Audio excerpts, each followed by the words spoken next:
ప్రసిద్ధ పుణ్యక్షేత్రమైన అరసవల్లి దేవాలయ అభివృద్ధికి ప్రాధాన్యం ఇస్తున్నామని, రానున్న కాలంలో ఈ ఆలయ పరిసరాలను మరింత సుందరంగా తీర్చిదిద్దుతామని రెవెన్యూ శాఖ మంత్రి ధర్మాన ప్రసాదరావు అన్నారు.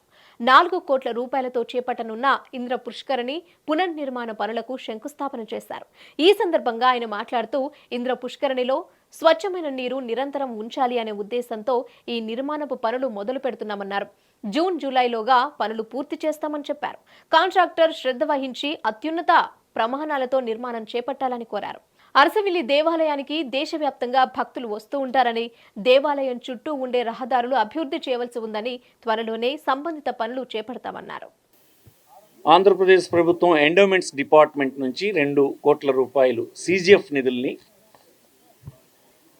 దేవాలయం నిధులు అంటే భక్తులు దేవాలయానికి ఇచ్చినటువంటి నిధుల నుంచి 2 కోట్ల రూపాయలు ఈ నిర్మాణానికి ఖర్చు చేయడం జరుగుతుంది.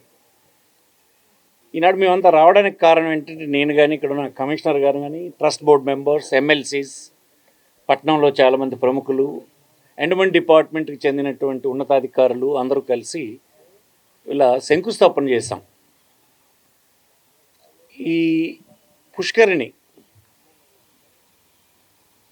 ఎట్లా ఉంటుందంటే, ఫ్యూచర్లో క్లీన్ వాటర్ని పుష్కరిణిలో నిరంతరం ఉంచాలని ట్రస్ట్ బోర్డు, భక్తులు, అలాగే శాశ్వత ధర్మకర్తలైనటువంటి కుటుంబాలు అందరూ కలిసి కోరారు. ఆ మేరకు ఈనాడు ఈ కార్యక్రమాన్ని తలపెట్టాం. అది ఫలప్రదం కాబోతున్నందుకు చాలా సంతోషంగా ఉంది. అందరికీ ఈ సందర్భంగా నా సంతోషాన్ని వ్యక్తం చేస్తూ, వాళ్ళందరికీ కూడా, భక్తులందరికీ కూడా నా శుభాకాంక్షల్ని తెలియజేస్తున్నా. ఈ నిర్మాణం టెండర్స్ పిలవడం జరిగింది. చాలా తొందరగానే ఇది చేయాలని అధికారులు ప్లస్ ధర్మకర్తలు అందరూ కలిసి నిర్ణయించారు. మనకు వేసవి జూన్ జూలై ఎండ్ వరకు మనం ఈ పనులు కానీ పూర్తి చేయగలిస్తే, పర్టికులర్గా వర్షాకాలం రాకముందే ఇది కంప్లీట్ చేయగలిస్తే పనులు జరగడానికి సజావుగా ఉంటుంది. భక్తులకు కూడా ఎక్కువ కాలం పుష్కరిణి అందుబాటులో లేని పరిస్థితి ఒకటి సమకూరుతుంది. ఇంజనీర్స్ని ఈ నిర్మాణాల్లో కాంట్రాక్టర్ కానీ, ఇంజనీర్స్ కానీ శ్రద్ధ వహించి నిర్మాణాలని అత్యున్నతమైన ప్రమాణాలతో చేయాలని కోరుతూ ఉన్నాను. ఇవి మళ్ళీ మనం చేయలేం.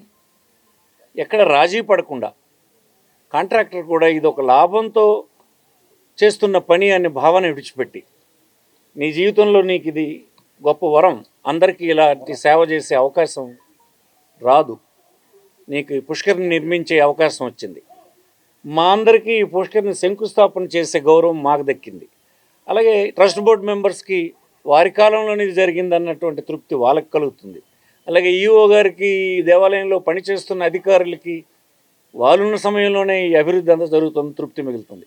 ఫైనల్గా జీవితంలో మిగిలేది ఆ సంతృప్తి, భగవంతుడి ఆశీస్సులు తప్ప ఇంకొకటి లేదని గ్రహించాలని, ఈ నాణ్యతలు ఎక్కడ ప్రమాణాల్లో దెబ్బతినకుండా చేయాలని కోరుతున్నాం.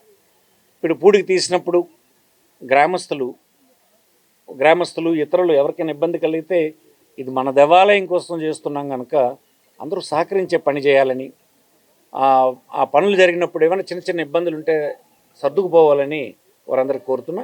ఇక ముందు పుష్కరిని పూర్తయిన తర్వాత ఏం చేయాలనుకుంటున్నామంటే, గ్రౌండ్ వాటర్ని పుష్కరినికి తెచ్చి, పుష్కరి నుంచి పాడైనటువంటి నీరుంటే నిరంతరం అవుట్లెట్ ద్వారా బయటకు తీసుకువెళ్ళి ఏర్పాటు చేయమని ఇంజనీర్స్కి చెప్పడం జరిగింది. ఆ ప్రొవిజన్స్ అన్నీ పెట్టారు. అందుకోసం ఈ పుష్కరిని ఉన్నతమైనటువంటి ప్రమాణాలతో ఒక 6-7 మాసాలతో మనకి అందుతుందని, ఈ మధ్యకాలంలో భక్తులకు చిన్న ఇబ్బంది వచ్చినా అది భక్తుల కోసమే చేస్తున్న పని కనుక వారు సర్దుకుపోవాలని ఈ సందర్భంగా కోరుతున్నాను. అలాగే అరసవల్లి దేవాలయం ఇప్పుడు ఇంకా పెద్ద ఎత్తున దేశవ్యాప్తంగా భక్తులు ఇక్కడికి వస్తూ ఉన్నారు. దీన్ని ఇంకా అభివృద్ధి చేయాల్సినటువంటి అవసరం ఉంది. చుట్టూ ఉన్నటువంటి ప్రాకారం చుట్టూ ఉన్నటువంటి రహదారులన్నీ ఇంప్రూవ్ చేయాలి. దానికి కనుక కొంత భూమి కొనాల్సి ఉంది. ఇవన్నీ నెక్స్ట్ ఫేజ్లో చేయాల్సినటువంటి పనులు. ఒక్కొక్కటి పూర్తి చేసుకుంటూ ఈ అత్యున్నతమైనటువంటి ప్రమాణాలతో పరిసరాలన్నీ తయారు చేయడానికి ఏర్పాట్లు చేస్తున్నామని ఈ సందర్భం మనం చేస్తూ కమిషనర్ సత్యనారాయణ ఈ జిల్లా వాడు, ఈ ప్రాంతం పరిసరాన్ని తెలిసినటువంటి వాడు, ఈ అన్ని రకాల సహాయం దేవాలయానికి ఇవ్వాలని, దేవాలయంలో లభిస్తున్న నిధులు దుర్వినియోగం ఏ పరిస్థితిలో కాకూడదు, ఖర్చు ఎక్కువ కాకూడదు. అందుకే మేము అవసరం లేని ఉద్యోగులను వద్దని చెప్పేశాం. ఇక్కడికి మాకున్న వాళ్ళు సరిపోతారు, ఇక్కడ జీతాలతో ఎక్కువ మందిని పెట్టేస్తే మా నిధులు ఖర్చు అయిపోతాయి అని చెప్పాం. అందుకోసం నిధులన్నింటినీ పనులకు ఉపయోగిస్తాం కనుక అవసరం మేరకే ట్రస్ట్ బోర్డు అధికారులు మీ అధికారులు కోరిన మేరకే మాకు ఇవ్వండి. మిగతా వాళ్ళని మేము వద్దంటాం మానేసేయండి. మా ఖర్చు అయితే మా ఖర్చుని, మా అకౌంట్ నుంచి ఖర్చుని అవాయిడ్ చేయాలని వారికి చెప్తూ ఉన్నాను. మీరు ఈ ప్రాంతం వాళ్ళు అన్ని పరిస్థితులు తెలిసినటువంటి వాళ్ళు కనుక ఈ దేవాలయం మా ప్రాంతంలో ఉండడం మాకు అదృష్టం. మేమందరం ఈ సేవలో పాల్గొనే అవకాశం లభించింది. ఇన్వైట్ చేసినటువంటి ట్రస్ట్ బోర్డుకి, అలా శాశ్వత ధర్మకర్తలకి, అరసవిల్లి గ్రామస్తులకి, పౌరులందరికీ నేను కృతజ్ఞతలు తెలియజేస్తూ, కమిషనర్ ఎండోమెంట్ డిపార్ట్మెంటు మనకు చాలా సహాయం చేశారు. 2 కోట్ల రూపాయలు ఇచ్చారు. నేను ప్రభుత్వంలో ఉన్నా, ప్రభుత్వమే చేసినా, ఇప్పుడు నేను ఇక్కడ ఈ ప్రాంతానికి చెందినటువంటి వ్యక్తిని కనుక ఎండోమెంట్ డిపార్ట్మెంట్కి అందరికీ కూడా నేను అభినందనలు తెలియజేస్తూ సెలవు తీసుకుంటూ నమస్కారం.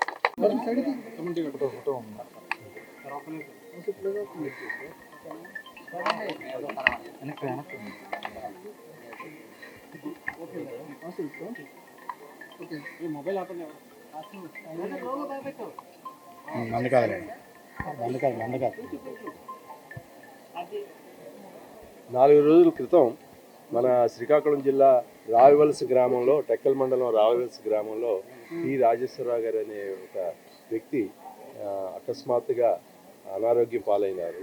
వారి కుటుంబ సభ్యులు వెంటనే హాస్పిటల్కి తీసుకురావడం జరిగింది. అయితే వారికి అకస్మాత్తుగా జరిగిన అనారోగ్యం ఏంటంటే మెదడులో రక్తనాళం చిట్లి రక్తం అంతా కూడాను మెదడు నిండా వెదజల్లబడింది. ఇటువంటి సమస్య ఉన్నదని జెమ్స్ హాస్పిటల్లో మేమంతా గుర్తించడం జరిగింది. మా వద్ద ఉన్నటువంటి సౌకర్యాలని, మా వద్ద ఉన్నటువంటి అన్ని వైద్య విధానాలని ఉపయోగించి ఆయన్ని మెరుగుపరచడానికి మేము శతవిధాల ప్రయత్నం చేసినా సరే ఆ జబ్బు అనేది చాలా ఎక్స్టెన్సివ్గా చాలా ఉండడం వలన అతను కోలుకునే అవకాశం లేకుండా పోయింది.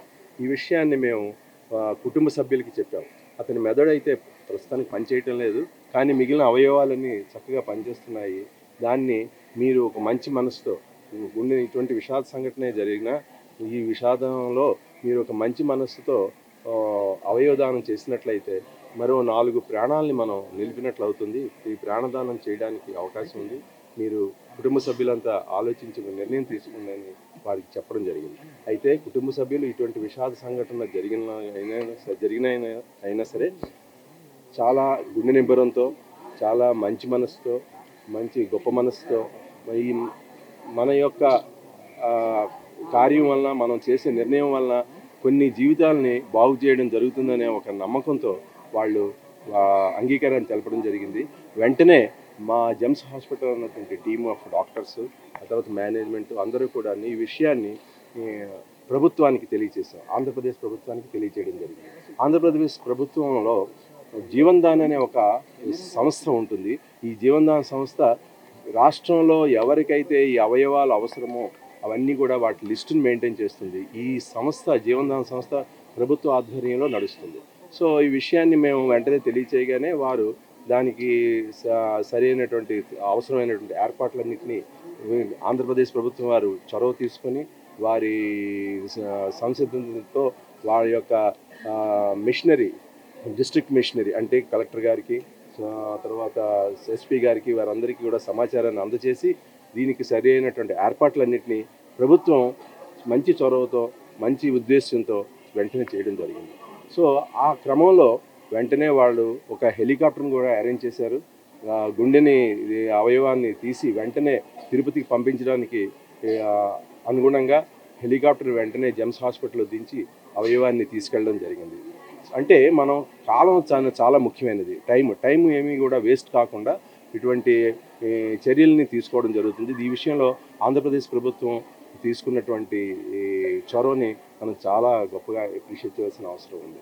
అట్లాగే మిగిలిన అవయవాలను కూడాను, కిడ్నీస్ని, లివర్ని, వీటన్నిటిని కూడాను మిగిలిన హాస్పిటల్స్కి ఇవి ఎక్కడైతే అవసరం ఉన్నాయో అన్నిటి కూడా గ్రీన్ ఛానల్ ద్వారా, ఈ గ్రీన్ ఛానల్ అనే దాన్ని రాష్ట్ర మిషనరీ, రాష్ట్రంలో ఉన్నటువంటి జిల్లాలో ఉన్నటువంటి ఈ ఎస్పీ గారి ఆధ్వర్యంలో ఉన్నటువంటి వారి మిషనరీ ఒక గ్రీన్ ఛానల్ ఏర్పాటు చేసి వారి ద్వారా అవయవాల్ని విశాఖపట్నం మిగిలిన ప్రదేశానికి తరలించడం జరుగుతుంది. ఇటువంటి ఈ స్ఫూర్తిని దీంట్లో ఇది విషాదకరమైన విషయమైన శ్రీకాకుళం జిల్లా వాస్తవ్యులు గత నెల రోజుల్లో జరుగుతున్నటువంటి ఇటువంటి అవయవదానాల్ని గమనిస్తూ చాలా అవగాహన పొంది మిగిలిన జిల్లాల కన్నా మన జిల్లా వారు చాలా చొరవతో వారి ప్రజలందరూ ముందుకు వస్తున్నారు అవయవదానానికి. ఇది ఈ హాస్పిటల్లో ఇది 4వసారి ఇట్లా జరుగుతోంది. మీ ప్రజల వీటందరికన్నా మనం మెచ్చుకొని అందరూ కృతజ్ఞత చెప్పాల్సింది ఎవరంటే ఈ పేషెంట్ తాలూకటువంటి కుటుంబ సభ్యులు. వాళ్ళ యొక్క గొప్ప మనసుతో వాళ్ళు తీసుకున్న నిర్ణయంకి వాళ్ళకి ఈ ప్రజల తరఫున, ఈ హాస్పిటల్ తరఫున చాలా కృతజ్ఞతలు చాలా తెలియచేస్తున్నాం. వారికి మేము శిరస్సు వంచి నమస్సులు తెలియచేస్తున్నాం. ఇటువంటి స్ఫూర్తి మన జిల్లాలో ప్రజల్లో కలగడం, ప్రజల్లో ఇటువంటి అవగాహన రావడం, అందరూ ముందుగా తమంతట తాముగా చొరవ తీసుకొని ఈ అవయవదానం చేసి ఇంకొక ప్రాణాలని రక్షించడం, ప్రాణదానం చేయడం అనే ఒక కాన్సెప్ట్ని ప్రజలు అవగాహన చేసుకొని చేయడానికి ముందుకు రావడం చాలా గొప్ప విషయం.